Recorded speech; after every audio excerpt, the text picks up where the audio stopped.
धीरेन्द्र पंडित, समझ गए? आप लंबे समय से पश्चिम बंगाल में हैं। एक तो इस बात का डर था जो आरामबाग में हो गया कि चुनाव कैंपेन के दौरान हिंसा है, इसका क्या साइड इफेक्ट चुनाव नतीजों के दिन या फिर उसके बाद देखने को मिलेगा। वहां पर दफ्तर बीजेपी के दफ्तर में आग लगा दी गई। एक तो इस बात का डर था, वो आज तस्वीर सामने आ गई। उम्मीद करते हैं आगे पश्चिम बंगाल में ऐसी तस्वीरें देखने को ना मिले। दूसरी बात, जिस बात का जिक्र सुबीर भौमिक जी कर रहे हैं, क्या बंगाली कल्चर को नहीं समझ पाना, वहां के मनोविज्ञान को नहीं समझ पाना, ये क्या बीजेपी की बड़ी हार का कारण बना?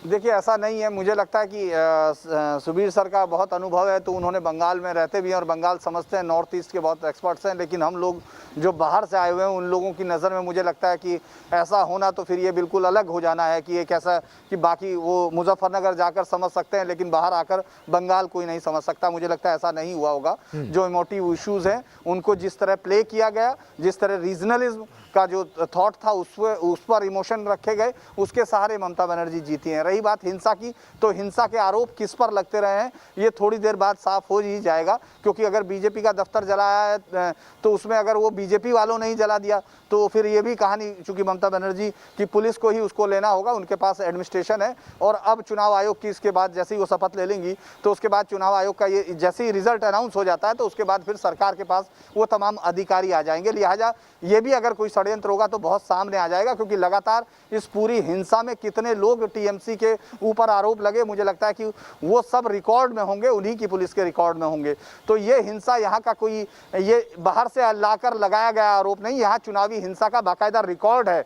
वो सब 2018 में क्या हुआ ये सब पूरे देश ने देखा। वो सिर्फ स्पेशली बंगाल ने नहीं देखा या बंगाल में नहीं रहा, वो तमाम जगह पर ऐसा होता है। और यहाँ की हिंसा के रिकॉर्ड हैं, लगातार है। और इस बात का अंदेशा लगातार जताया जा रहा था। सिर्फ अभी आपने एक खबर दिखाई है जिसमें आरामबाग के उसमें लगा, उसी नीचे अभी एक ट्रैक्टर बीरभूम में जलाया गया, अनाज जलाने की भी खबर है। और इसकी तरह की खबरें आएंगी। अगर आप ये समझ रहे हैं कि तमाम लोग जो भी लीडरशिप या वो ये कह रही है कि लेकिन ऐसा हुआ, तो ये उनकी जिम्मेदारी है और ये डर बहुत बड़ा काउंट करता है। हो सकता है कि इमोशंस के इशू इस बार आपके सामने रहे हों, लेकिन मुझे ये नहीं लगता कि बाकी तमाम चीज़ों पर गौर नहीं किया जाएगा। ये हिंसा अगर बढ़ती है तो ये वाकई एक बड़ा कारण होगा। अब आगे इस पर बहुत सारे लोगों के अगर हम लोग उस समय की बात करें तो शायद मुझे लगता है चूंकि वो पार्टी जनता उसको जिता चुकी है और बहुत ताकत के साथ जिता चुकी है, तो ज़्यादातर उन्हीं का हक मानना चाहिए कि वो है। लेकिन उन्हीं के पास ये जिम्मेदारी भी है कि जिन 52% लोगों ने उसको वोट नहीं दिया,